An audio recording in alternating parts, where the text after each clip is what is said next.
Work from Homer प्रसंग प्रधानमंत्री नरेंद्र मोदीर मुखत एबार वर्क फ्रम होमर प्रसंग कोविड सृष्ट परिवेशत कोविड विभीषिकार মাজত এই वर्क फ्रम होमर जरियते मानुहे कार्य समापन करिबलगिया হৈছিল कार्य सम्पादन करिबलगिया হৈছিল गतिके সেই कोविड विभीषिकार वर्क फ्रम होमर प्रसंग आको प्रधानमंत्री मुखत শুনিবলৈ পোৱা হল प्रयोजনত এই वर्क फ्रम होमर धारणा এতিয়া प्रसादर उपरत गुरुत्व दिबলৈ आह्वान जनाले प्रधानमंत्री नरेंद्र मोदी किन्तु किय नमस्कार प्रिय दर्शक मैं जयंत माधव गोस्वामी आपनाक स्वागतम जनाइछु न्यूज 18 অসম নৰ্থ ইষ্টৰ ডিজিটেল লাইভলৈ আৰু ডিজিটেল লাইভত লৈ আহিছো এক অত্যন্ত গুৰুত্বপূৰ্ণ খবৰ এই মুহূৰ্তত যতিকে ভাৰতৰ প্ৰধানমন্ত্ৰী গৰাকীয়ে দেশবাসীক সম্বোধন কৰি কেইবাটাও বিশেষ আহ্বান জনাবলগীয়া হৈছে দেশবাসীক বিদেশ ভ্ৰমণ কৰিবলৈ বাধা দিছে বা মানা কৰিছে প্ৰধানমন্ত্ৰী গৰাকীয়ে বা প্ৰয়োজনত বিদেশ ভ্ৰমণ পুনৰ জনাইছো বিদেশ ভ্ৰমণ নকৰিবলৈ পৰামৰ্শ আগবঢ়াইছে প্ৰধানমন্ত্ৰী নৰেন্দ্ৰ মোদীয়ে প্ৰয়োজনত বিদেশলৈ নাযাব পৰাকৈ থাকিবলৈ দেশবাসীক আহ্বান জনাইছে প্ৰধানমন্ত্ৰী গৰাকীয়ে এই সময়ছোৱাত সোণ ক্ৰয় নকৰিবলৈ এই সময়ছোৱাত বিলাসী বাহন ক্ৰয় নকৰিবলৈ এই সময়ছোৱাত বিলাসী বয়বস্তু ক্ৰয় নকৰিবলৈ আহ্বান জনাইছে প্ৰধানমন্ত্ৰী গৰাকীয়ে অৰ্থাৎ দেশৰ অৰ্থনীতিত ৰাইজক সহায় কৰিবলৈ আহ্বান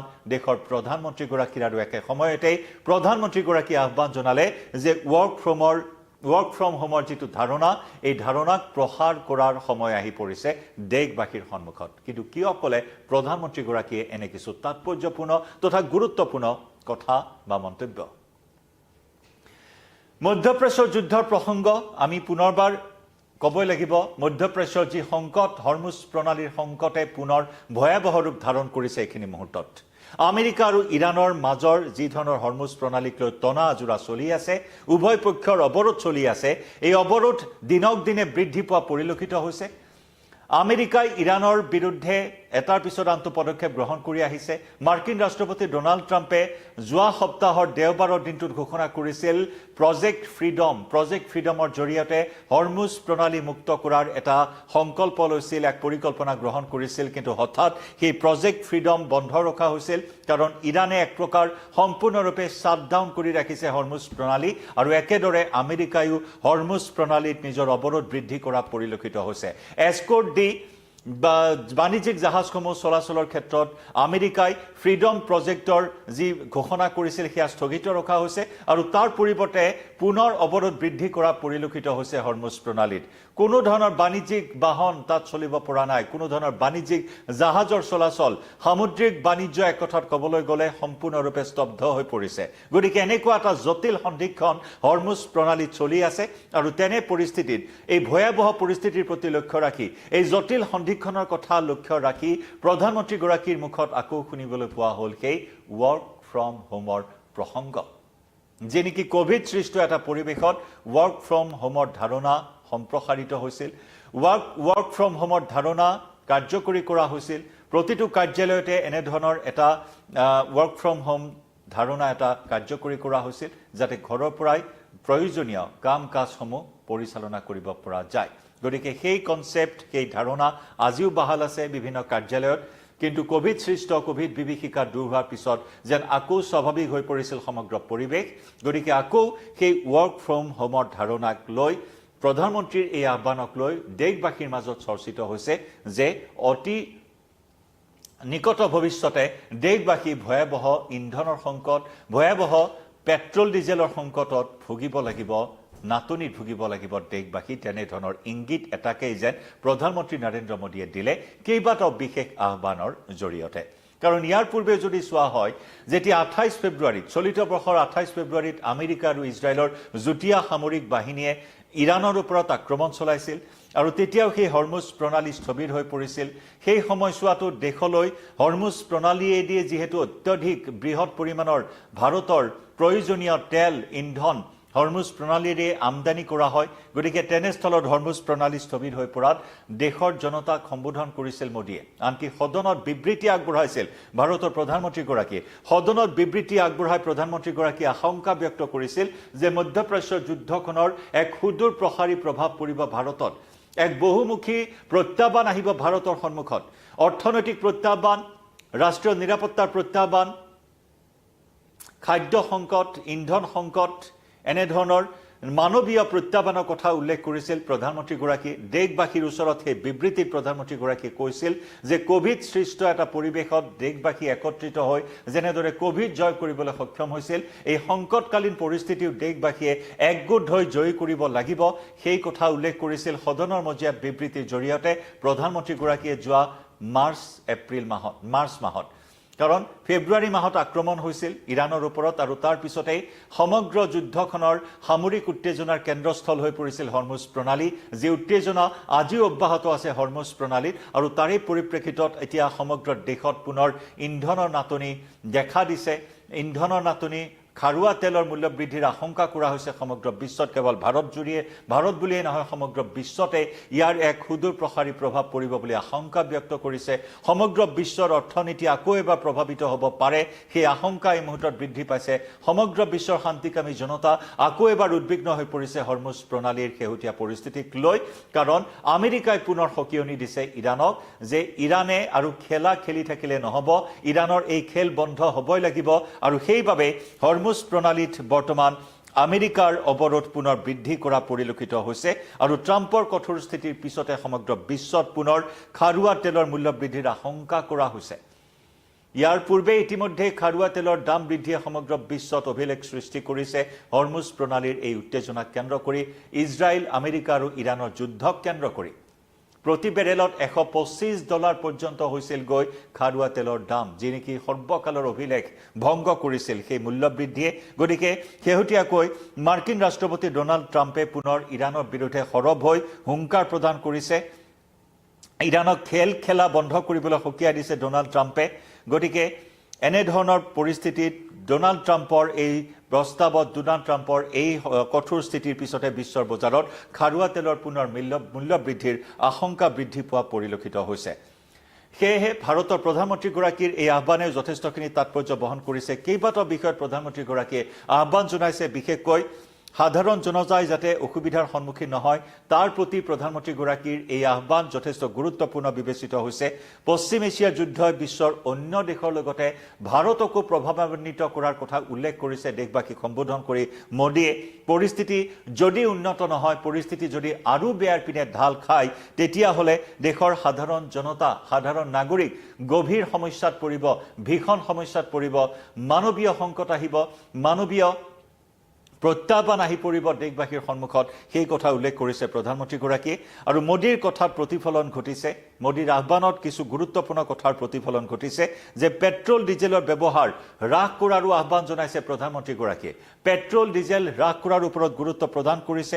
পেট্ৰল ডিজেল আৰু গেছৰ ব্যৱহাৰত মিতব্যয়ী হ'বলৈ দেশবাসীক, দেশৰ জনতাক আহ্বান জনাইছে প্ৰধানমন্ত্ৰীগৰাকীয়ে।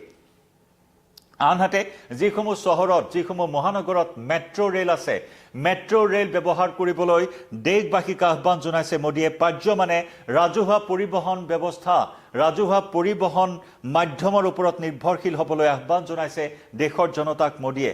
একেলগে ব্যক্তিগত বাহনো যদি ব্যৱহাৰ কৰে জনতাই, তেতিয়াহ'লে কাৰ পুলিঙৰ ওপৰত গুৰুত্ব প্ৰদান কৰিবলৈ আহ্বান জনাইছে, কাৰ পুল কৰাৰ আহ্বান জনাইছে। কাৰ পুলিং অৰ্থাৎ এখন গাড়ীত যাতে অধিক যাত্ৰীয়ে যাত্ৰা কৰিব পাৰে, এখন ব্যক্তিগত বাহন চলালেও যাতে পূৰ্বৰে পৰাই যোগাযোগ কৰি একেটা কাৰ্যালয়ত যোৱা বহুকেইজনে একেলগে যাব পাৰে, যাৰ জৰিয়তে ব্যক্তিগত বাহন ব্যৱহাৰৰ সংখ্যা কমিব, যাৰ দ্বাৰা ফিউল কিছু নিয়ন্ত্ৰণ কৰিব পৰা যাব, এই আহ্বান জনাইছে দেশৰ প্ৰধানমন্ত্ৰীগৰাকীয়ে। আৰু যুদ্ধৰ সংকট কম নোহোৱালৈকে বিদেশ ভ্ৰমণ বাতিল কৰিবলৈ পৰামৰ্শ দিছে। পাৰ্যমানে বিদেশলৈ নোযোৱাৰ কথাই উল্লেখ কৰিছে প্ৰধানমন্ত্ৰীগৰাকীয়ে। আৰু শেষত প্ৰধানমন্ত্ৰীগৰাকীয়ে উল্লেখ কৰিছে যে প্ৰয়োজন অনুসৰি ৱৰ্ক ফ্ৰম হোমৰ ধাৰণা আকৌ প্ৰসাৰ কৰিবলৈ দেশবাসীক আহ্বান জনাইছে প্ৰধানমন্ত্ৰীগৰাকীয়ে। গতিকে প্ৰধানমন্ত্ৰীৰ এই কথাৰ পৰাই প্ৰতিফলন ঘটিছে যে অনাগত সময়ত যুদ্ধৰ এটা সুদূৰ প্ৰসাৰী, এটা বহুমুখী প্ৰত্যাহ্বান আহিব দেশবাসীৰ সন্মুখত। কাৰণ সেই হৰমুজ প্ৰণালীয়েদি অত্যধিক আমদানি কৰা হয় ভাৰতক প্ৰয়োজন হোৱা খাৰুৱা তেল আৰু ইন্ধন, LPG। ভাৰতত প্ৰায় 60% LPGয়ে আমদানি কৰা হয়। দেশক প্ৰয়োজন হোৱা, দেশৰ বাবে যোগান ধৰিবলগীয়া 60% ইন্ধন সেই হৰমুজ প্ৰণালীৰ জৰিয়তেই ভাৰতলৈ আহে। কিন্তু শেহতীয়াকৈ হৰমুজ প্ৰণালী সম্পূৰ্ণৰূপে স্থবিৰ হৈ পৰিছে। হাজাৰৰো অধিক বাণিজ্যিক জাহাজ তাত আবদ্ধ হৈ আছে, যি হৰমুজ প্ৰণালীয়েদি দৈনিক 130ৰ পৰা 140খনকৈ বাণিজ্যিক জাহাজ যাতায়াত কৰিছিল। সেই প্ৰক্ৰিয়া সম্পূৰ্ণৰূপে স্থবিৰ হৈ পৰিছে। এফালে ইৰাণৰ অৱৰোধ আৰু আনফালে আমেৰিকাৰ অৱৰোধ। আমেৰিকাই অৱৰোধ আৰু অধিক বৃদ্ধি কৰা পৰিলক্ষিত হৈছে আৰু যাক লৈ ইৰাণে আকৌ আমেৰিকাত আক্ৰমণ কৰা, মধ্যপ্ৰাচ্যত থকা আমেৰিকাৰ ঘাটিসমূহ ধ্বংস কৰাৰ হুংকাৰ প্ৰদান কৰিছে। কাৰণ যুদ্ধৰ আৰম্ভণিৰ পৰাই ইৰাণে ড্ৰোন আক্ৰমণেৰে ইতিমধ্যে মধ্যপ্ৰাচ্যত থকা মাৰ্কিন ঘাটিসমূহ ধ্বংস কৰি আহিছে। একেদৰে আমেৰিকাই পুনৰ ক্ষুণ্ণ হৈছে ইৰাণৰ বিৰুদ্ধে, কাৰণ পাকিস্তানৰ জৰিয়তে আমেৰিকাক পুনৰ চৰ্ত দিছে ইৰাণে যে ইৰাণৰ হৰমুজ প্ৰণালী অৱৰোধ আমেৰিকাই প্ৰত্যাহাৰ কৰিব লাগিব, একেদৰে লেবাননত আক্ৰমণ বন্ধ কৰিব লাগিব আৰু পাকিস্তানৰ জৰিয়তে সেই চৰ্ত আৰোপ কৰাত মাৰ্কিন ৰাষ্ট্ৰপতিগৰাকী আৰু অধিক ক্ষুণ্ণ হৈ পৰিছে আৰু সেয়েহে হৰমুজ প্ৰণালীত আমেৰিকাৰ অৱৰোধ পুনৰ বৃদ্ধি কৰা পৰিলক্ষিত হৈছে। সতৰ্ক দৃষ্টি ৰাখিছে, তীক্ষ্ণ দৃষ্টি ৰাখিছে বাণিজ্যিক জাহাজসমূহৰ ওপৰত, যাতে আমেৰিকাৰ অৱৰোধ নেওচি কোনো জাহাজ চলাচল কৰিব নোৱাৰে। ইতিমধ্যে প্ৰায় 50ৰো অধিক জাহাজ বিকল কৰি দিছে। চলাচল কৰিব বিচৰা ইৰাণৰ প্ৰায় 50ৰো অধিক জাহাজ ইতিমধ্যে আমেৰিকাই বিকল কৰি দিয়াৰো খবৰ আহিছে। গতিকে তেনেস্থলত এই ভয়াৱহতাৰ প্ৰতি লক্ষ্য ৰাখি ভাৰতৰ প্ৰধানমন্ত্ৰীগৰাকীয়ে দেশবাসীক সম্বোধন কৰি জনাইছে এনেধৰণৰ কেইবাটাও গুৰুত্বপূৰ্ণ আহ্বান।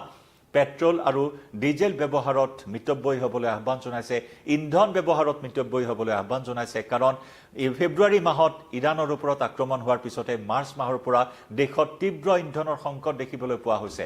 বাণিজ্যিক চিলিণ্ডাৰৰ দাম আকাশলংঘী হোৱা পৰিলক্ষিত হৈছে।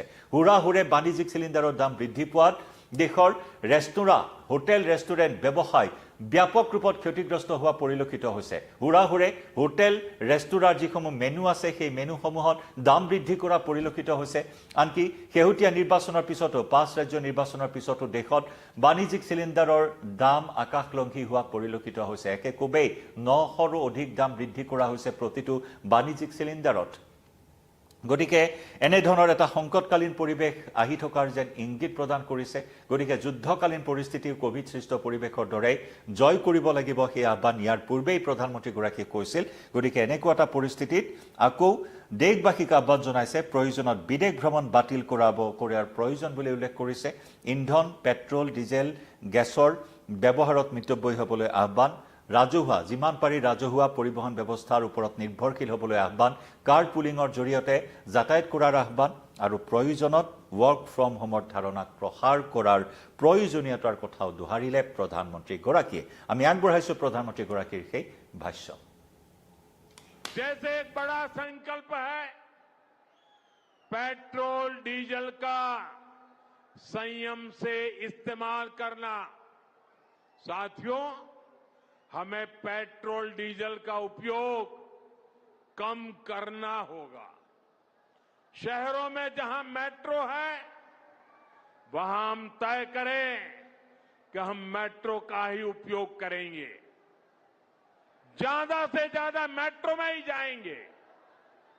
अगर कार में ही जाना जरूरी है तो फिर कार पूल करने का प्रयास करें और भी लोगों को साथ बिठा ले। अगर हमें कहीं सामान भेजना हो तो कोशिश करनी है कि वह ज्यादा से ज्यादा रेलवे गुड्स के जो ट्रेन होती है रेलवे की सर्विसेज से भेजे, ताकि इलेक्ट्रिक रेलवे होने के कारण पेट्रोल डीजल की जरूरत नहीं पड़ती है। जिन लोगों के पास इलेक्ट्रिक व्हीकल है वो भी कोशिश करें कि इलेक्ट्रिक व्हीकल का ज्यादा से ज्यादा उपयोग करें। साथियों, हमने कोरोना के समय में वर्क फ्रॉम होम की, ऑनलाइन मीटिंग्स की, वीडियो कॉन्फ्रेंस की, ऐसी अनेक व्यवस्थाएं विकसित की और हमें आदत भी हो गई थी। आज समय की मांग ऐसी है कि उन व्यवस्थाओं को हम फिर से शुरू करें तो वो देश हित में होगा। Work from home, online conferences, virtual meetings, इनको हमें फिर से प्राथमिकता देनी है। साथियों, आज जो संकट है उसमें हमें विदेशी मुद्रा बचाने पर भी बहुत जोर देना होगा, क्योंकि दुनिया में पेट्रोल डीजल इतना ज्यादा महंगा हो गया है, पहले से कई गुना ज्यादा कीमतें बढ़ गई है। तो हम सबका दायित्व है कि पेट्रोल डीजल की खरीद पर जो विदेशी मुद्रा खर्च होती है, पेट्रोल डीजल बचाकर हमें वो मुद्रा भी बचानी है। इसके लिए हमारे छोटे छोटे प्रयास भी देश की बहुत मदद कर सकते हैं। जैसे আৰু সেয়া প্ৰধানমন্ত্ৰীগৰাকীৰ কিছু মন্তব্য আমি আগবঢ়ালো আপোনালোকৰ সন্মুখত। কেৱল যে পেট্ৰল ডিজেলৰ ব্যৱহাৰৰ ক্ষেত্ৰত মিতব্যয়ী হ'বলৈ বা ইন্ধনৰ ব্যৱহাৰত মিতব্যয়ী হ'বলৈ কোৱাই নহয়, আন কেইবাটাও বিষয়তো প্ৰধানমন্ত্ৰীগৰাকীয়ে আহ্বান জনাইছে। বিশেষকৈ সোণদানৰ কথা উল্লেখ কৰিছে। দেশৰ সংকটৰ সময়ত এনেকুৱা সময় আছিল যে দেশৰ জনতাই সোণদান কৰিছিল, কিন্তু এতিয়া অৱশ্যে বৰ্তমান দানৰ কোনো প্ৰয়োজন নাই। কিন্তু পৰিস্থিতি উন্নত নোহোৱালৈকে দেশবাসীক সোণ ক্ৰয় কৰাৰ পৰা বিৰত থাকিবলৈও আহ্বান জনাইছে প্ৰধানমন্ত্ৰী নৰেন্দ্ৰ মোদী। আৰু একেদৰে কৃষি খণ্ডত বৈপ্লৱিক পৰিৱৰ্তনৰ লক্ষ্যৰ বাবেও দেশবাসীক বিশেষ আহ্বান জনাইছে প্ৰধানমন্ত্ৰী মোদীয়ে। বিশেষকৈ ৰাসায়নিক সাৰ ব্যৱহাৰৰ 50% হ্ৰাস কৰি প্ৰাকৃতিক কৃষিৰ ওপৰত অধিক গুৰুত্ব প্ৰদান কৰিবলৈ আহ্বান প্ৰসংগক্ৰমে উল্লেখ কৰিব লাগিব। কাৰণ শক্তিৰ বৰ্তমান আমদানি সম্পূৰ্ণৰূপে স্থবিৰ হৈ পৰিছে। শক্তি, বাণিজ্যিক সাৰ সকলোখিনিৰ আমদানি বৰ্তমান বন্ধ হৈ আছে হৰমুজ প্ৰণালীয়েদি। কাৰণ বিশ্বৰ বৃহৎ পৰিমাণৰ তেলেই হওক বা শক্তিয়ে হওক এই হৰমুজ প্ৰণালীয়েদি বিভিন্ন দেশলৈ সৰবৰাহ কৰা হয়, কিন্তু ভাৰতত সৰবৰাহ কৰা সাৰৰ পৰা আৰম্ভ কৰি শক্তি বিভিন্ন পৰিমাণে স্থবিৰ হৈ পৰিছে এই মুহূৰ্তত। আৰু সেয়েহে আনকি ৰাসায়নিক সাৰ আমদানিত ব্যয় হোৱা বিদেশী মুদ্ৰা সঞ্চয়ৰ লক্ষ্য চৰকাৰে বৰ্তমান নিৰ্ধাৰণ কৰাৰ কথা উল্লেখ কৰিছে। আৰু সেয়েহে এতিয়া প্ৰাকৃতিক সাৰ ব্যৱহাৰত গুৰুত্ব প্ৰদান কৰিবলৈও দেশবাসীক আহ্বান জনাইছে প্ৰধানমন্ত্ৰী নৰেন্দ্ৰ মোদী। আৰু একেদৰে বিলাসী সামগ্ৰী ক্ৰয় নকৰি দেশৰ অৰ্থনীতিত সহায় কৰিবলৈ দেশবাসীক আহ্বান জনালে মোদীয়ে। গতিকে দেশৰ সংকটকালত ভোকেল ফৰ লোকেলৰ ওপৰত গুৰুত্ব প্ৰদান কৰাৰ আহ্বান দেশৰ প্ৰধানমন্ত্ৰীগৰাকীৰ। আৰু দেশত নিৰ্মিত সামগ্ৰীহে ক্ৰয় কৰিবলৈও শেষত আহ্বান জনালে মোদীয়ে। আৰু প্ৰসংগক্ৰমে উল্লেখ কৰিব লাগিব এই মুহূৰ্তত যে আজি দেশৰ প্ৰতিৰক্ষা মন্ত্ৰী ৰাজনাথ সিঙৰ অধ্যক্ষতাত এক জৰুৰী বৈঠকৰো আহ্বান কৰা হৈছে। মধ্যপ্ৰাচ্যৰ যুদ্ধৰ ওপৰত বিশেষভাৱে আলোকপাত কৰা হ'ব, যুদ্ধকালীন সংকটক লৈ আলোচনা কৰা হ'ব। এই বৈঠকখনত এক উচ্চস্তৰীয় বৈঠকৰ আহ্বান কৰা হৈছে। এই উচ্চস্তৰীয় বৈঠকত মধ্যপ্ৰাচ্যৰ ভয়াৱহ পৰিস্থিতি, দেশত পৰিবলগীয়া সুদূৰ প্ৰসাৰী প্ৰভাৱ কেনেদৰে মোকাবিলা কৰিব পৰা যায়, দেশত পুনৰ ইন্ধনৰ সংকটে দেখা দিব নেকি, ইন্ধনৰ সংকট হ'লে সেই পৰিস্থিতি কেনেদৰে মোকাবিলা কৰিব পাৰি, বিভিন্ন বিষয়ত আলোচনা কৰা হ'ব আজিৰ এই উচ্চস্তৰীয় বৈঠকখনত।